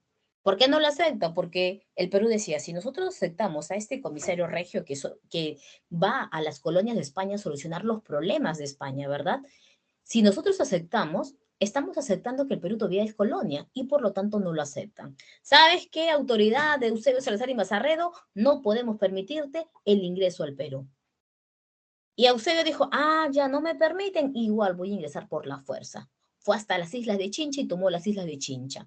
Y a partir de ese momento el Perú no podía comerciar el guano. Y para ese entonces quien está gobernando es Peset, que recién había regresado de su viaje de Europa. Y Eusebio Salazar y Mazarredo le dice, o firmas un tratado conmigo ahora, o empiezo a bombardear el puerto del Callao. Es por eso que Peset firma el Tratado de Banco Pareja. Y este tratado fue conocido como el Tratado de la Vergüenza. ¿Por qué? Porque en ese tratado nosotros reconocíamos al comisario regio. Y si lo reconocemos a él, estamos reconociendo que el Perú todavía es colonia. Y el Perú reconocía que teníamos una deuda que pagar a España y que no lo habíamos hecho. Por eso era una deuda, sí, pues. Recuerda que cuando firmamos la capitulación de Ayacucho, se supone que nosotros ganamos a España, ¿verdad? Se supone que quien debería pagar una indemnización de guerra es España, pero como el Perú estaba tan emocionado de haber derrotado a España y quería que España se retirara ya de nuestro territorio, el Perú dijo, ya, yo pago la indemnización de guerra. Y resulta que desde esa fecha el Perú no había pagado absolutamente nada. En un primer momento porque el Perú no tiene plata y después porque el Perú dijo, no voy a pagar. La cuestión es de que se firmó el tratado y Banco Pareja, la gente repudia ese tratado, la gente se levanta contra ese tratado y se produce un golpe de Estado. Mariano Ignacio Prado toma el poder. Sale PC. Y es Mariano Ignacio Prado quien le va a hacer frente a España. Mariano Ignacio Prado es quien va a formar la cuádruple alianza, es decir, Ecuador, Perú, Bolivia y Chile, estos 4 países contra España. Pero en realidad quienes van a liderar esta guerra es Perú y Chile. En el combate, tenemos el combate de Aptao, el bombardeo pues, de Valparaíso y el triunfo final nuestro sobre España es el combate de 2 de mayo. Se dice que los españoles simplemente dejaron de disparar y se retiraron. Es por eso que este suceso es conocido como nuestra segunda independencia. Ahí está, mira, justo te presento, este viene a ser el presidente Peset de aquel entonces. Tenemos a María Ignacio Prado, si te das cuenta, ¿no? Él llegó mediante un golpe de Estado y se queda hasta el año 68. Dice, hay una crisis económica tras la guerra con España, debido a la caída del precio del guano. Bueno, nos recuerda que nuestra única fuente de ingresos es la venta de guano. Pero resulta que en la guerra con España dejamos de vender el guano. Y a su vez también el mercado internacional dice, no, el guano es muy caro. Crearon su fertilizante artificial. Y por lo tanto, el precio del guano está en caída. Y a su vez también hay una oposición conservadora a las medidas liberales y al cambio de la Constitución. Y es por eso que Mariano Ignacio Prado tuvo que retirarse del cargo. Pero ya de por sí inicia nuestra crisis económica. ¿Por qué, profesora? Porque dejamos de vender el guano, porque tuvimos una guerra con España y tú sabes que en toda guerra hay gastos de por medio, ¿verdad? Así que el Perú ya no estaba bien económicamente. Y tenemos al gobierno de Balta.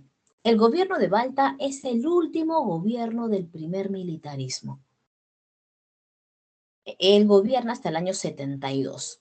Durante su gobierno se establece una política ferroviaria, es decir, la mayor construcción de obras ferrocarrileras. Pero ¿sabes qué? La plata se terminó. Y cuando se terminó la plata, todas las obras que se iniciaron, todas quedaron a mitad de construcción. En el gobierno de Balta se firma el contrato Dreyfus, subráyalo porque ha sido pregunta en San Marcos. ¿Por qué es importante el Dreyfus? Porque se establece el monopolio de la venta de guano a favor de Dreyfus, pero a cambio de que ellos paguen nuestra deuda externa. A ver, nos dice, hay altos ingresos invertidos en obras públicas, ferrocarriles, y esto perjudica a la plutocracia guanera. Formaron el Partido Civil venciendo en elecciones. Ah, ya. A ver, te explico. Cuando se firma el contrato Dreyfus, los consignatarios, bueno, ya no son consignatarios, son ex-consignatarios. Estos ex-consignatarios empiezan a reclamar al Estado peruano. Le dicen, Estado peruano, ¿cómo es posible? ¿Ya? ¿Cómo es posible que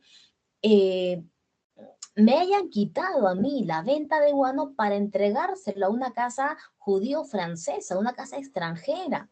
¿Cómo es posible que prefieran a un extranjero antes que a los hijos del Estado peruano? Pero ¿sabes qué? No le hicieron caso. ¿Estos exconsignatarios fueron al Congreso? No le hicieron caso. ¿Fueron a la Corte Suprema? Tampoco le hicieron caso.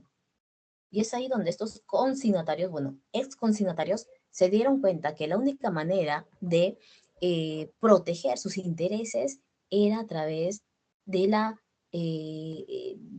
vida política. Es decir, ellos tenían que tomar el control del Estado peruano. Es por eso que estos exconsignatarios van a crear el primer partido político del Perú, llamado Sociedad Independencia Electoral, pero más conocido como el Partido Civil, y cuyo líder viene a ser Manuel Pardo y Lavalle. Y resulta que cuando se crea este partido político, en realidad la población tiene una gran aceptación. Es más, ¿quién es Manuel Pardo y Lavalle, profesora?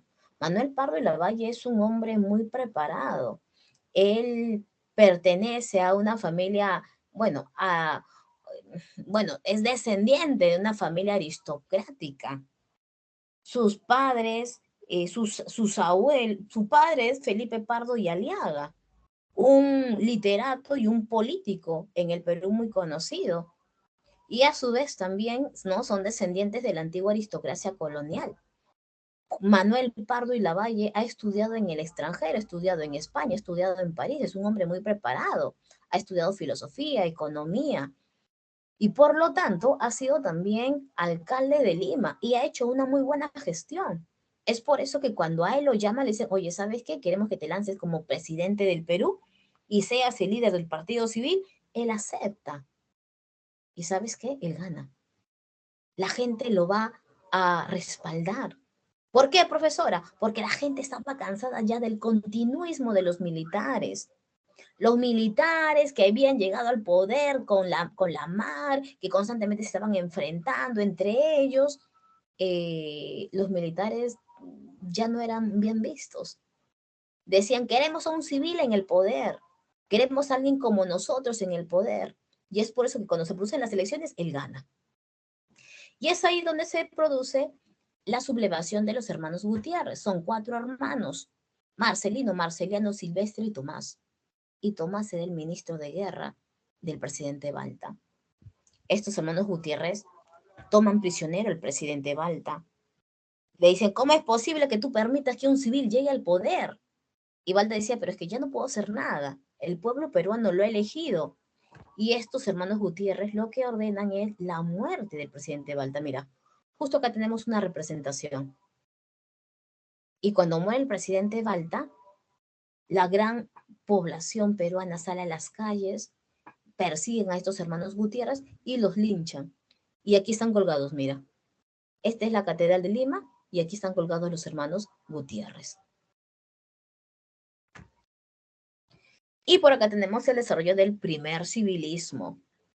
¿Por qué primer civilismo? Porque por primera vez en la historia del Perú, los civiles van a gobernar.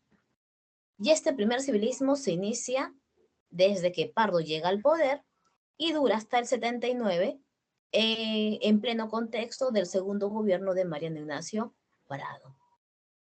Profesor, aquí está Ricardo Palma. Ah, claro, es un intelectual y político de la época. A ver, veamos las características del partido civil. A ver, del primer civilismo. Nos dice, a ver, hay un dominio del partido civil.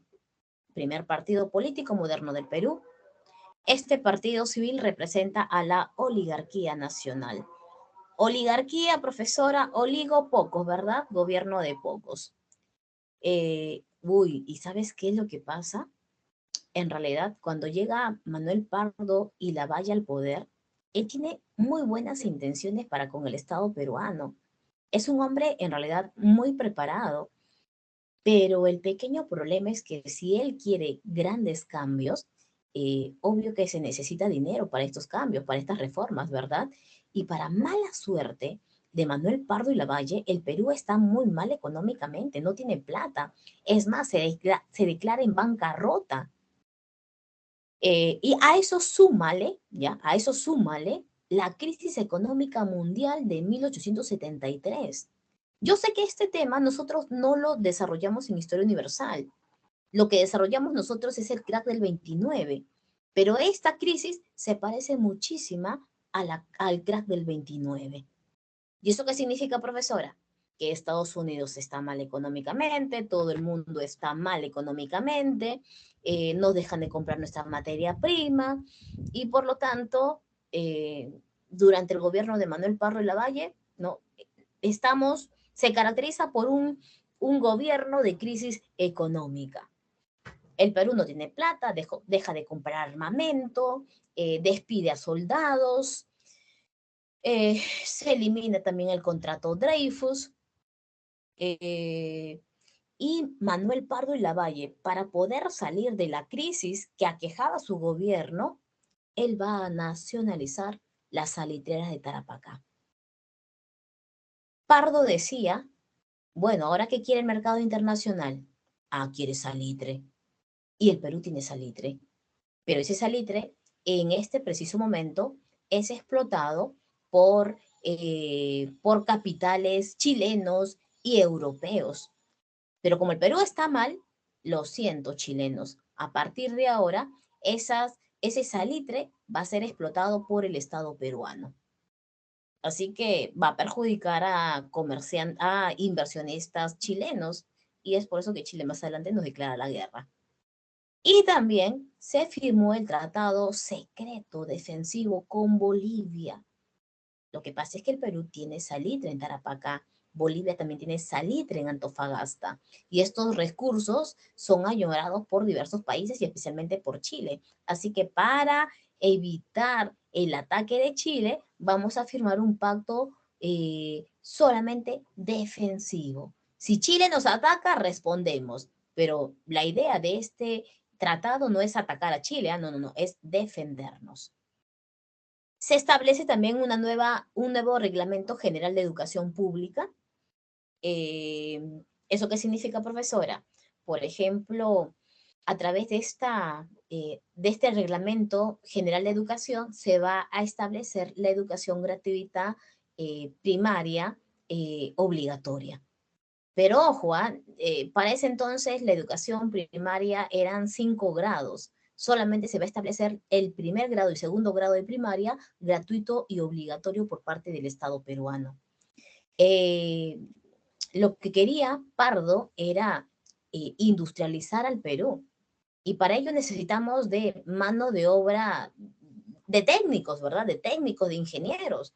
Porque para realizar, por ejemplo, estas grandes construcciones de ferrocarriles, siempre hemos estado contratando a extranjeros, ¿verdad? Ingenieros extranjeros. Y es por eso que se va a crear la Escuela de Ingenieros y Minas, de Civiles y Minas, lo que más adelante pasa a llamarse UNI. Y también hay una reforma dentro de la Universidad de San Marcos. Es decir, el Estado necesita a buenos burócratas, a buenos empleados del Estado. Y es por eso que estos burócratas tienen que tener una muy buena formación. ¿Y dónde se forma a estas personas? En la Universidad Nacional Mayor de San Marcos. Y por lo tanto se crea la escuela, por ejemplo, de administración, la escuela de ciencias políticas y de economía. Y también Pardo lo que hace es realizar el primer censo con el objetivo de conocer cuánta población hay, qué tanto tributo tienen que entregar cada uno de ellos. Termina el gobierno de Manuel Pardo y Lavalle y quien llega al poder es Mariano Ignacio Prado. El Perú sigue mal económicamente. Tenemos opositores como por ejemplo a Piérola, y durante el gobierno de Mariano Ignacio Prado se produce, bueno, tenemos al ministro plenipotenciario, José Antonio y Lavalle, para que vaya a Chile y trate de evitar la guerra entre Chile y Bolivia. Porque ya Chile y Bolivia tienen pequeños enfrentamientos. El Perú decía, no, que Bolivia y Chile solucionen sus problemas, porque si no solucionan los problemas, se van a una guerra. Y si Bolivia se va a una guerra, nosotros vamos a la guerra con Bolivia, por la firma del tratado, pues, secreto con este país, ¿verdad? Y Perú decía, no, yo no quiero la guerra ahorita. El Perú está muy mal económicamente, no tiene plata. Y si vamos a la guerra, nos va a ir recontra mal. Y es por eso que mandan a este ministro plenipotenciario, mandan a la misión Lavalle. ¿Y qué pasó, profesora, con la misión Lavalle? No logró convencer a Chile. Apenas el ministro está regresando a nuestro territorio y Chile nos declara la guerra. A ver, ahí está. Guerra contra Chile. Esta guerra dura del año 79 a 1883. ¿Cómo se encuentra el Perú? En una bancarrota económica y en una reducción de su capacidad militar. ¿Por qué, profesora? Porque el Perú no podía sostener a todo el ejército peruano. Y a su vez también porque recuerda que él es civil y por lo tanto tiene cierto temor del ejército, de los militares. Y es por eso que para quitarles también el poder disminuye la reducción, la reducción militar. A ver, ¿cuáles son las causas de la guerra? Chile quiere salitre, profesora. ¿Y dónde se encuentra el salitre? Mira, aquí. Donde dice Tarapacá, aquí se encuentra el salitre del Perú. Y donde dice Antofagasta, aquí se encuentra el salitre de los bolivianos. Y otra causa, dice, son las tensiones políticas entre Bolivia y Chile. Aquí están, mira, los dos países se tienen bronca. Ya, se tienen bronca. A ver, el pretexto, ¿cuál es el pretexto para que Chile le declare la guerra a Bolivia y también al Perú? Lo que pasa es que aquí en Bolivia, quien está gobernando es el presidente Hilario Ondaza. Hilario Ondaza decía, no es posible que estos chilenos saquen nuestros recursos, aparte de salir de otros recursos minerales, y paguen una suma irrisoria. ¿Sabes qué, Chile? Si tú quieres seguir sacando salitre de mi territorio, vas a tener que pagar 10 centavos por cada quintal. Y Chile dijo, no te voy a pagar nada. ¿Por qué? ¿Ya? ¿Por qué no te pago nada? Porque nosotros ya hemos llegado a un acuerdo. Hemos establecido que después de 25 años nos íbamos a volver a reunir y a ver, ¿no? ¿Qué tanto se pagaba por la por la extracción de minerales y de salitre. Así que no te voy a pagar nada. Y el presidente Hilario Andaza dijo, bueno, Chile, si tú no me quieres pagar los 10 centavos por cada quintal, entonces estas empresas chilenas y también de capital europeo, voy a tener que nacionalizar estas empresas. Y yo voy a tener que controlar el salitre directamente. Así que esta empresa, al verse perjudicada por Bolivia, le dice a Chile, Chile, Estado chileno, ayúdame por favor, me quieren quitar mi empresa. Y recuerda que Chile en realidad sí está preparado para la guerra. Chile está preparado para la guerra y es apoyado por la primera potencia mundial que viene a ser Inglaterra. Inglaterra los está apoyando económicamente, militarmente, los está preparando. Y es por eso que Chile quiere una guerra. Cuando los inversionistas chilenos le piden ayuda al Estado, el Estado responde.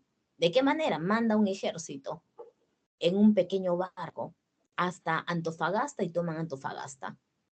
Cuando el presidente de Bolivia se entera, le dicen, oye, o se van o les declaro la guerra. Y Chile decía, pero declárame la guerra, ¿verdad? Declárame la guerra, que yo sí quiero la guerra. Es por eso, mira, justo acá nuevamente lo han vuelto a colocar, dice acciones iniciales.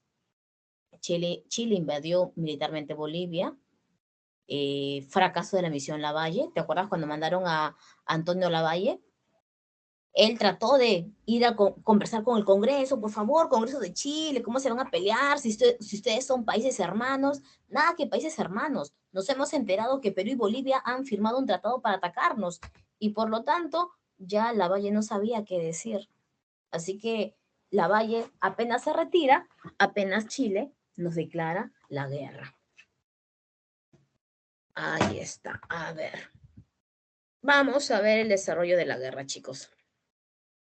Primero quiero empezar con diciéndoles que en esta guerra con Chile, nosotros perdimos. Prácticamente todas las batallas hemos perdido nosotros. Porque hay que considerar que nosotros entramos a la guerra cuando el Perú estaba muy mal económicamente. Ya, se encontraba muy mal. Y si nosotros estábamos mal económicamente, ¿cómo se encontraba Bolivia? Peor todavía. Así que iniciamos nuestra defensa con la campaña marítima. Nuestro mejor barquito, el Huáscar. Y el líder del Huáscar viene a ser Miguel Grau. En el combate de Iquique, es una victoria del Huáscar frente a la nave de Arturo Prat, pero también perdimos ahí a la fragata de la Independencia. Pero aún así se le considera pues una victoria del Estado peruano. Profesora, ¿qué son las correrías del Huáscar? Lo que pasa es que como nosotros logramos la victoria, el Huáscar se paseaba por todo el Océano Pacífico. Llegaba hasta Bolivia, entraba en contacto con nuestros aliados, llegaba a Chile, bombardeaba a Chile, y así fue por unos 5 meses aproximadamente, hasta que los chilenos se prepararon y vieron que era necesario acabar con el Huáscar. Y en el combate de Angamos, 5 naves se acercan frente al Huáscar y muere también ahí Miguel Grau. Y los peruanos quisieron hundir el Huáscar para evitar que cayera en manos enemigas, pero no lo pudieron hacer. Es por eso que en el combate de Angamos ellos capturaron el Huáscar. Así que esa campaña marítima finalizó con victoria de los chilenos. Campaña terrestre en el sur. Campaña de Tarapacá. Tuvimos una derrota en Pisagua, también en San Francisco, y tenemos una victoria en Tarapacá, pero esta victoria es a medias, porque se supone que si nosotros ganamos, defendemos nuestro territorio, ¿verdad? Pero tuvimos que retroceder. ¿Por qué, profesora? Porque no teníamos hombres y no teníamos armamento. Y justo en ese momento también el presidente Mariano Ignacio Prado viaja a Europa con el objetivo de comprar armas, de agilizar la venta de armas. Pero resulta que cuando él se va,